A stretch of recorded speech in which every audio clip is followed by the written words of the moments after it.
말씀은 이사야서 27장 10절에서 13절입니다. 이사야서 27장 10절에서 13절입니다.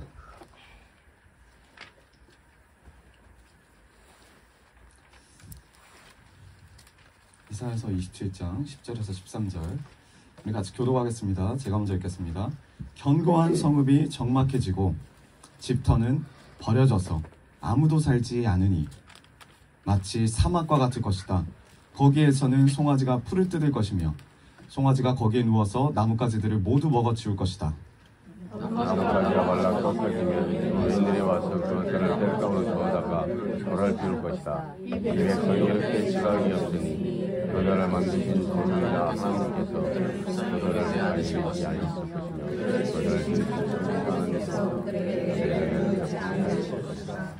너희 이스라엘 자손아, 그날이 오면 주님께서 유프라테스 강으로부터 이집트 강에 이르기까지 너희를 알곡처럼 일일이 거두어 들이실 것이다. 그날이 오면 땅과 활소가 울릴 것이니 아시리아 땅에서 망할 뻔한 사람들과 이집트 땅에서 사람들이 돌아온다. 그들이 예루살렘의 거룩한 산에서 주님을 경배할 것이다.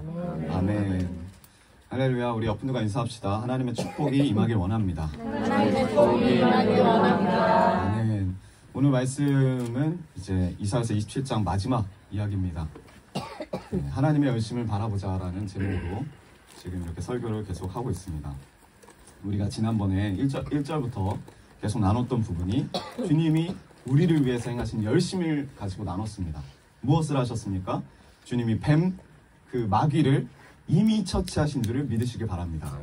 아멘. 그리고 이제 우리 마음의 주인이 되셔서 우리 마음이 어떤 마음이에요? 아름다운 포도원입니다. 이 아름다운 포도원의 주인이 누구라고요? 주님이 되어주셔서 이 아름다운 포도원을 바람직한 포도원, 그 바람직한 방법으로 우리를 밤낮으로 지켜주실 것을 믿습니다. 아멘. 그럼에도 불구하고 우리 마음에 뭐가 자랍니까? 가시가 자라고 찔레가 자랍니다. 하지만 주님이 노여워하지 않으시고 그 가시와 찔레를 모아서 다 불태워버리시는데 우리 눈에는 죽이는 것 같으나 하나님의 입장에서는 어떻다고요? 살리십니다. 이걸 하나님께서 뭐라고 말씀하십니까? 적절한 견책을 하실 거라고 말씀하십니다. 그 적절하다는 말은 정량이에요. 그 정량이 차면 다시 회복될 것입니다. 이 적절한 견책이 바로 쫓아냄입니다. 그래서 이스라엘 백성들이 쫓아냈고 그 에덴 동산에서 아담과 하와가 쫓아낸 거예요. 쫓아진 거죠. 죽이지 않으시고 멸절하지 않으시고 쫓아내셨다라는 그 의미는 다시 주님이 불러들이실 마음이 있으시기 때문에, 그리고 이 쫓아냄을 통해서 그 쫓아냄을 당한 사람들이 해야 될, 마땅히 해야 될 바가 뭐냐면 죄를 고백하고 죄를 인정하고 다시 예수 그리스도를 붙잡을 때 죄의 용서함이 받아진다라고 지금 성경에 기록되고 있습니다. 그럼 이제 우리는 어떻게 합니까? 그 감사함으로 하나님이 기뻐하시지 않는 우상들을, 우리 안에 있는 우상들을 우리 스스로 쳐 부숴버릴 것이다. 여기까지가 9절의 내용입니다. 그리고 이제 10절입니다. 10절. 견고한 성읍이 적막해지고 집터는 버려져서 아무도 살지 않는답니다. 마치 사막과 같을 것이다. 거기에 송아지가 풀을 뜯을 것이며 송아지가 거기에 누워서 나뭇가지들을 모두 먹어치울 것이다. 아무것도 남지 않는 그 성읍. 겉으로 보기에는 견고한 성읍입니다. 예루살렘 성읍이. 그러나 그 실상 안에는 황량하기 그지할 데 없습니다. 하나님을 사랑하지 않고, 물론 겉으로는 하나님의 백성이지만 그 속으로는 하나님을 사랑하지 않고 하나님을 떠났던 이스라엘. 하나님을 떠난 이스라엘은 겉으로 보기엔 견고한 성읍일지 모르지만 그 실제는 사막과 같습니다. 완전히 황폐하게 된 성읍. 나무가 조금이라도 있지만 그 나무마저도 송아들이 다 뜯어먹고 먹을 게 없는 그 성읍. 그게 우리의 마음입니다. 11절 이어집니다. 나뭇가지가 말라 꺾어지면 여인들이 와서 그것들을 땔감으로 주워다가 불을 피울 것이다. 나뭇가지가 하나도 남지 않습니다. 나무도 남지 않고 바닥에 떨어져 있는 나뭇가지도 남지 않아요. 다 없어져 버리죠. 완전히 황무한 땅이 되어버렸습니다. 아무리 견고한 성읍 예루살렘이라고 할지라도 황무지가 되어버린 이유가 있어요. 그 이유가 이제 등장합니다. 11절 후반전에 이 백성이 뭐가 없대요? 지각이 없으니. 이 백성이 지각이 없기 때문이죠. 이 지각은 히브리어로 비나란 말이다. 비나. 무슨 뜻이냐면 분별, 이해.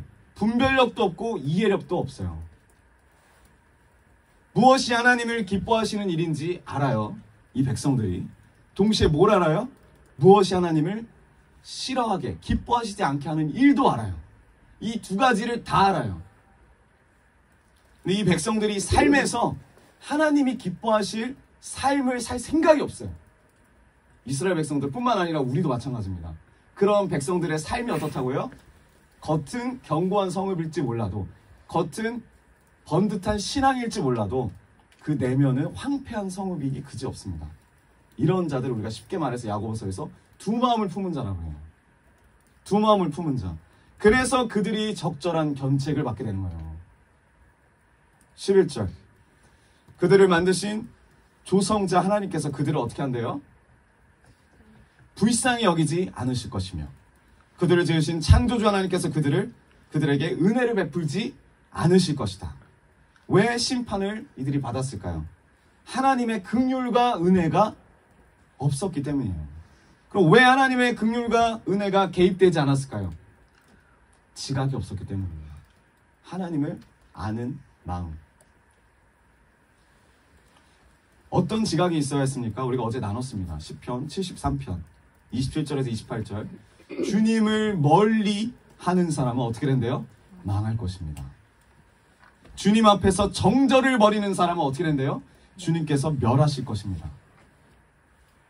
28절. 하나님께 가까이 있는 것이 나에게 복이니 내가 주 하나님을 나의 피난처로 삼고 주님께서 이루신 모든 일들을 전파하렵니다. 아멘. 여러분, 예수님의 십자가 지심으로 우리가 돌아갈 곳이 생겼습니다. 그게 우리의 피난처예요. 주님 안에 거할 수 있게 되었습니다. 그럼 우리가 다짐을 해야 돼요. 삶 가운데 내가 주님과 더욱 가까이 있고 싶다. 내가 주님 안에 거하고 싶다. 주님이 나의 피난처 되심을 내가 신뢰한다. 내가 이제 주님께서 이루신 모든 일들을 내가 증인이 되어서 전파하길 원한다. 이게 주님이 원하시는 지각입니다. 근데 하나님을 아는 이 지각으로 삶을 살았어야 되는데 이 이스라엘 백성들이 살지 못해요. 하나님을 가까이 하는 것이 복이며 하나님께 돌아가는, 하나님을 피난처로 여기는 것이 복인 것을 이 이스라엘 백성들이 제대로 알지 못합니다. 가까이 가려면 어떻게 되죠? 반대편에 있던 것을 버려야 돼요. 서울에 있는 사람이 부산에 있을 수가 없어요. 서울 가려면 부산을 떠나야 돼요. 부산 가려면 서울을 떠나야 돼요. 근데 우리의 욕심이 서울과 부산에 같이 가고 싶어요.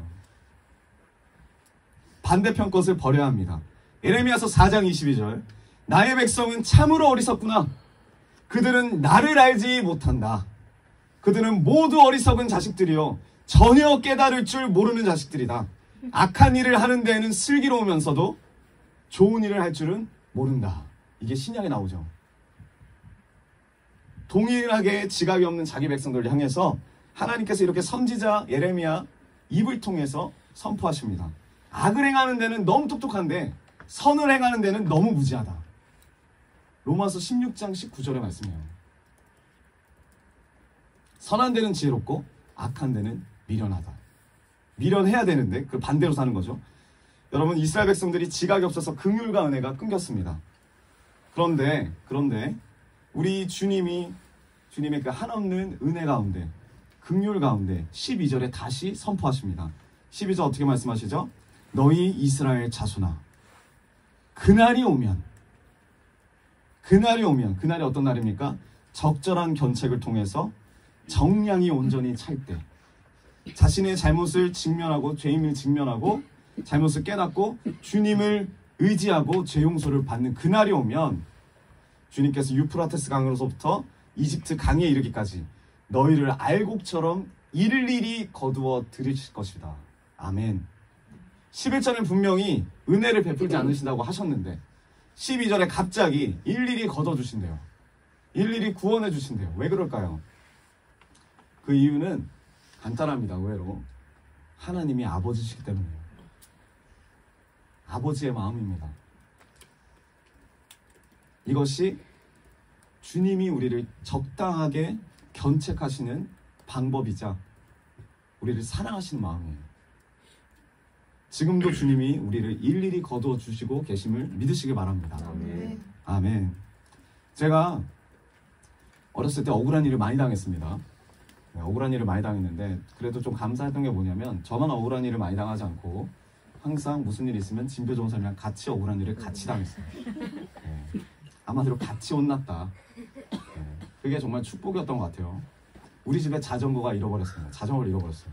제가 잃어버린 게 아니에요. 지금도 억울합니다. 누가 훔쳐갔어요. 자전거를. 근데 우리 집에 자전거가 몇 대일까요? 한 대예요. 둘이 같이 타거든요. 한 자전거를. 근데 그 자전거가 사라진 거를 우리가 한 달 전에 알았어요. 그러나 자전거가 있는 척하고 살았습니다. 왜죠? 네, 홍수의 쌤한테 맞을까봐. 네, 화를 내실까봐. 그러다가 나중에 아신 거예요. 자전거가 없어졌다는 사실을. 그래서 어떻게 됐을까요, 우리가? 한 달 전에 없어진 자전거를 한 달 전에 없어졌다는 말은 못하고 찾아오라고 쫓김을 당했어요. 집 밖으로 밤에 많이 혼나고 쫓김을 당했어요. 근데 우리는 알잖아요. 찾을 수가 없다. 한 달 전에 없어진 거 어떻게 찾아요? 네, 너무 억울했어요. 우리가 잃어버린 것도 아니고 누가 훔쳐갔는데 너무 억울했습니다. 그래서 진표전사님이랑 이거를 찾으러 돌아다니지만 그러니까 찾을 수가 없다. 우리 힘으로 할 수 없다는 걸 깨닫고 정말 서로의 얼굴을 바라보면서 탓도 안 해요. 서로 간에. 네가 잃어버렸니 내가 잃어버렸니 탓도 안 해요. 서로를 위로해 주면서 많이 힘들겠구나. 나도 많이 힘들다. 그러면서 참 어찌됐든 제대로 간수하지 못했던 부분을 인정하고 빨리 집으로 돌아가고 싶은 마음밖에 없어요. 근데 들어갈 수 있어요? 분명히 우린 나올 때 들었거든요. 자전거를 가져오지 못하면 집에 못 들어올 줄 알아. 그래서 둘이서 나가갖고 한 2시간 동안 그 아파트 뒤쪽에 그 공사장에 불 떼는 데가 있어요. 겨울이었거든요. 둘이서 2시간 동안 불만 떼고 있었습니다. 그 마음으로 계속 기도했어요. 하나님 너무 무섭습니다. 자전거가 나타나자면 우린 죽어요. 근데 한 2시간쯤 됐을 때 진표 전사님이랑 어떻게 했냐면 집 앞으로 이렇게 한번 가봤어요. 아파트 앞으로. 근데 놀라운 사실 우리가 발견해줬습니다. 홍수의사님이 나오셔서 우리를 찾는 거예요. 우리를 찾고 있는 거예요.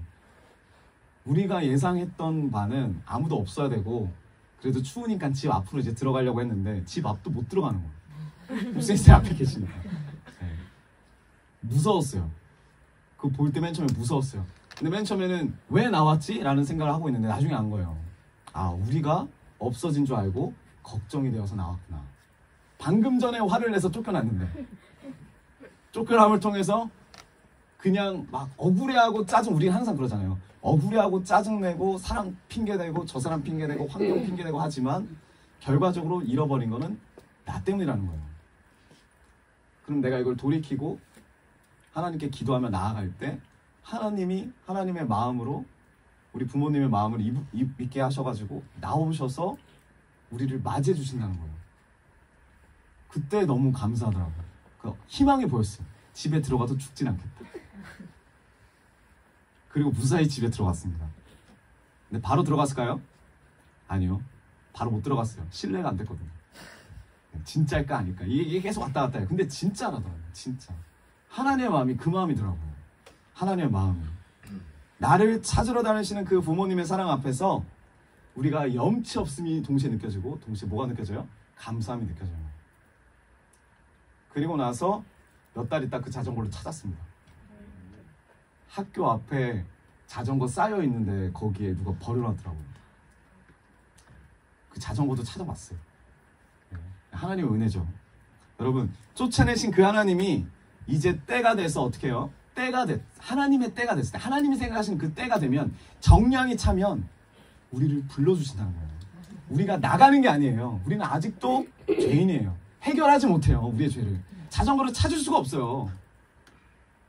그런데 주님이 나와 주시는 거예요. 불러드려 주시는 거예요. 그것이 부모님의 마음이고 부모님의 사랑입니다. 참 아버지의 마음이더라고요. 참 아버지의 마음. 하나님의 정량이 찰 때 우리의 죄를 직면함이 그 시작이 될 줄 믿습니다. 주구장창 기다린다고 안 와요. 우리가 직면해야 돼요. 내가 왜 쫓아냄을 당해야 하는지 그걸 깨달아야 돼요. 그게 시작이더라고요. 그러니까 우리가 무엇을 잘해서 우리의 어떠함 때문에 주님이 나를 찾으시는 게 아니라는 거예요. 그분 대신 그분의 열심 때문에 우리를 찾아주시는 거예요. 이게 은혜인 줄 믿습니다. 아멘. 그리고 13절 우리 함께 읽겠습니다. 13절 우리 함께 읽겠습니다. 시작.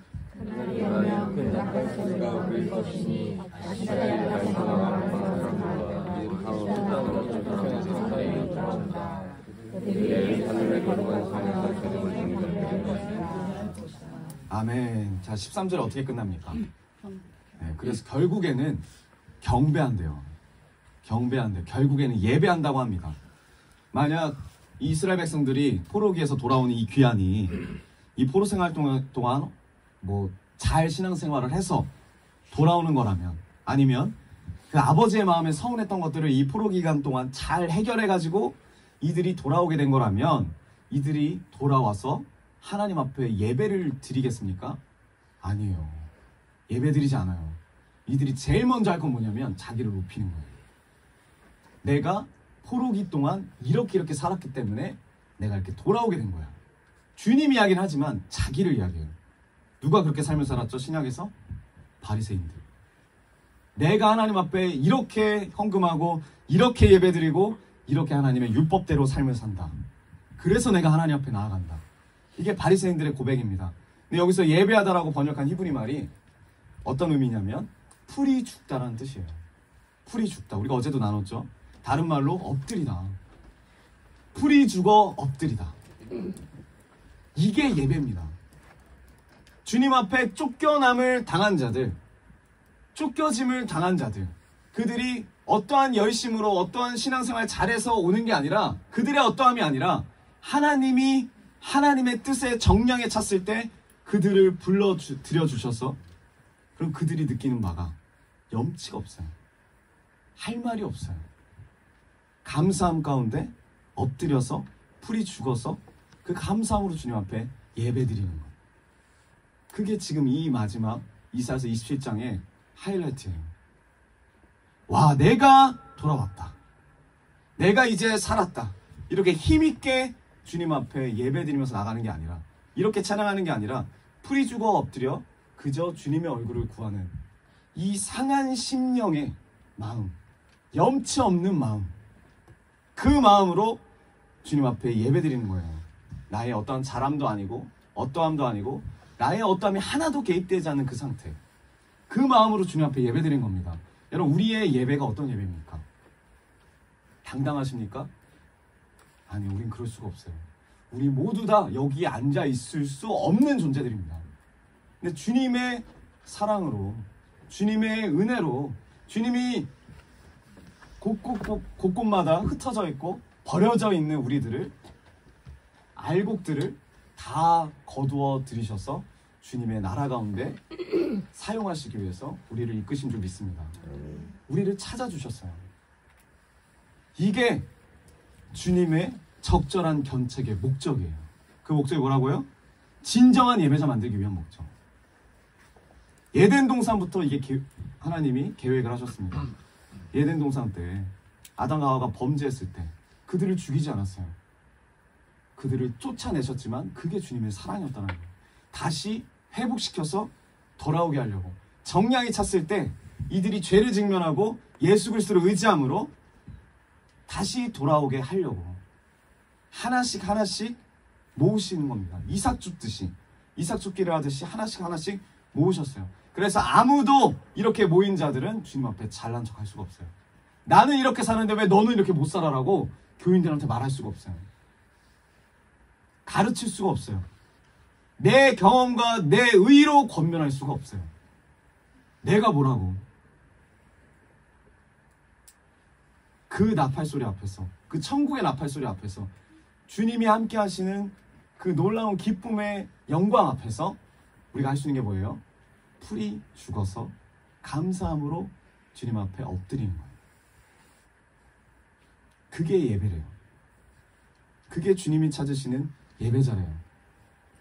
근데 오늘날 예배, 여러분 우리의 예배가 그렇게 될 줄 믿습니다. 그것이 상한 심령의 예배야. 상한 심령의 예배. 하나님은 이 상한 심령의 예배를 기뻐하십니다.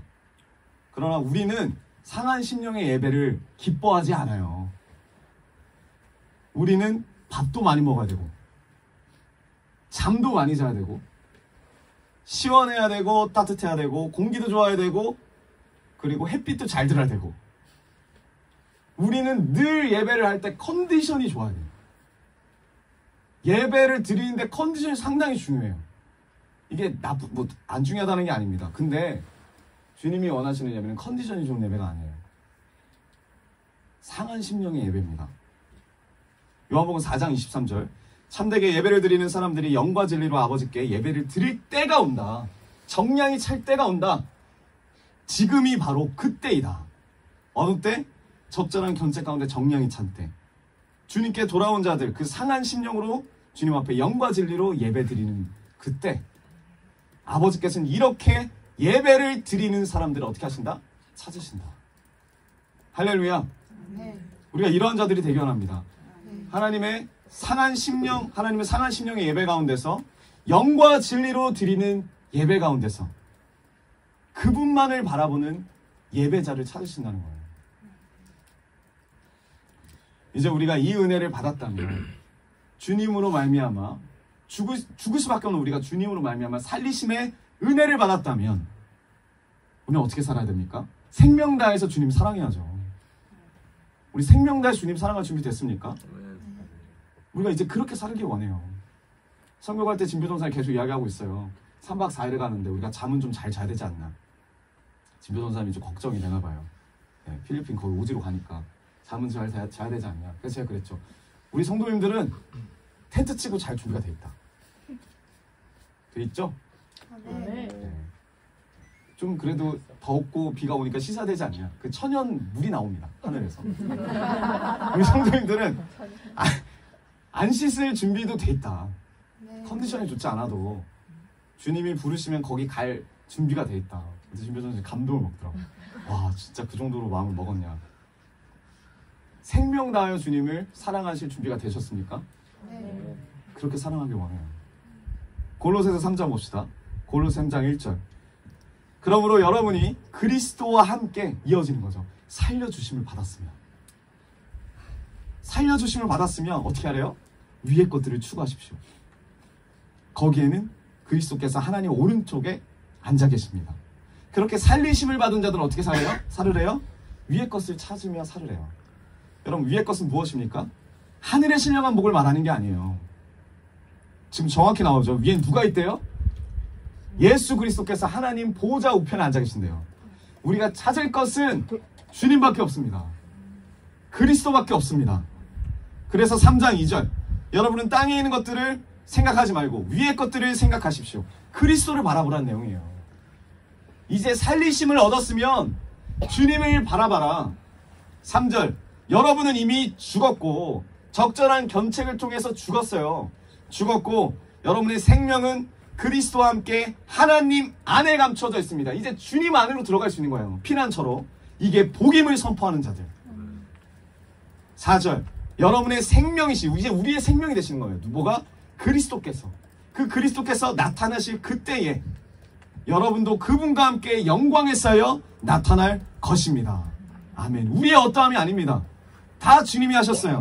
주님의 십자가 안에서 주님의 그 십자가 사건 통해 주님이 죽으시고 부활하셨기 때문에 그리고 주님만 죽으시고 부활하신 게 아니라 우리도 같이 죽고 같이 부활했다 이거예요. 그걸 너희들이 믿느냐? 믿었으면 너희들이 십자가를 바라본다면 지금 십자가 바라보라잖아요. 너희들이 십자가를 바라봐야 한다. 너희들이 십자가를 바라봤다면 주님이 십자가 지시고 죽으시고 부활하신 것만 바라보는 게 아니라 나도 십자가 지고 죽고 부활했다. 주님 안에서. 이것도 볼 수 있는 눈이 열려야 된다는 거예요. 그게 복음입니다. 이게 자유함의 시작이에요. 여기에 우리의 공로가 전혀 들어가 있지 않아요. 주님이 죽으실 때 나도 같이 죽었다라고 믿는 겁니다. 신뢰하는 겁니다. 주님이 그 은혜를 우리에게 주셨습니다. 그 죽은 자들을 이제 어떻게 해요? 주님이 하나씩 하나씩 알곡을 모으듯이 모으신다는 거예요. 그 적절한 견책을 통해 우리가 죽은 거예요. 주님의 죽음이 그 십자가 사건이 우리의 사건이 되는 겁니다. 그래서 우리는 이렇게 살아야 합니다. 어떻게 살으래요? 골로새서 3장 5절. 그러므로 땅에 속한 지체의 일들 곧 음행과 더러움과 정욕과 악한 욕망과 탐욕을 어떻게 해요? 죽이십시오. 탐욕은 우상숭배입니다. 아멘. 쉽지 않습니다. 그렇죠? 쉽지 않아요. 근데 이 말을 듣고 이 말대로 삶을 사는 자들은 어떤 자들이에요? 이미 그 은혜를 받은 자들. 그 자들만 들을 수 있어요. 은혜 받은 자들, 이게 안 들리신다는 것은 은혜를 못 받으신 겁니다. 아직 정량이 안 차신 거예요. 그리고 그 이미 은혜 받은 자들이 누구예요? 교회들이에요. 우리를 교회로 부르신 거예요. 이 하나님의 은혜가 우리를 하나씩 모으셔서 주님 앞에 다시 돌아오게 하실 것을 믿습니다. 그래서 우리가 어떻게 해요? 아무 염치 없이 풀이 죽어 엎드려 주님께 예배드리게 되는 겁니다. 그리고 진정한 예배자로 회복되는 것이 주님의 뜻인 거예요. 우리가 진정한 예배자가 되기 원해요. 진정한 예배자가 되기 원해요. 아까도 진표성사 잠깐 이야기했는데 진표성사님이 잠깐 간증을 했더니 IM에서 그 일본 선교사님이 일본 와달라고 하잖아요. 와서 뭐 한 달 동안 있어달라고 하고 청년들 부산 와서 부산에서 있어달라고 하고 왜 그렇게 원합니까? 그러한 그리스도인들을 발견하기 어려우니까 풀이 죽어서 엎드려서 주님 앞에 감사함으로 나아가는 자들을 발견하기 어려우니까 찬양을 할 때도 내가 뽐나야 되고 기도를 할 때도 내가 최고여야 되고 금식을 할 때도 내 이름이 앞서 나가야 되고 선교를 할 때도 내 의가 나가야 되고 이게 다 우리입니다. 근데 우리가 진짜 주님 앞에 진정한 예배자라면 아무것도 할 수가 없어요. 그냥 풀이 죽어 엎드려서 주님이 하여 주시옵소서. 주님이 이끌어 주셨습니다. 위에 계신 그리스도만 바라보면서 이 땅의 것들을 죽이면서 내 안에 가시와 찔레를 모으시고 밟으시고 불태우시는 그 주님을 신뢰하면서 더 내가 죽는 거예요. 더 죽는 거예요.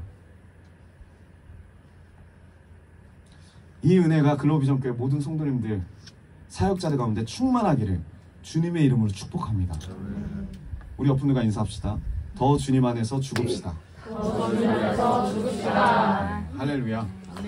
할렐루야. 제가 그 상호 형제랑 이야기를 하면서 상당히 하나님의 은혜로 좋아졌습니다. 이야기하면서 마지막에 물어봤어요. 아직도 군대 전역하고 나서 미래에 대한 불안감이 있니? 아니요. 그래서 제가 그랬어요. 오늘 하루 하나님 바라보고 최선을 다해서 살자. 네, 알겠습니다. 그래서 지금 최선을 다해서 작업 열심히 하고 있습니다. 이곳에서 마지막 임무를, 마지막 소명을 다하고 있어요. 우리가 이 마음으로 최선을 다해서 진정한 예배자가 되기 원합니다. 아멘. 우리 시간 주님 앞에 찬양하며 나가기 원해요.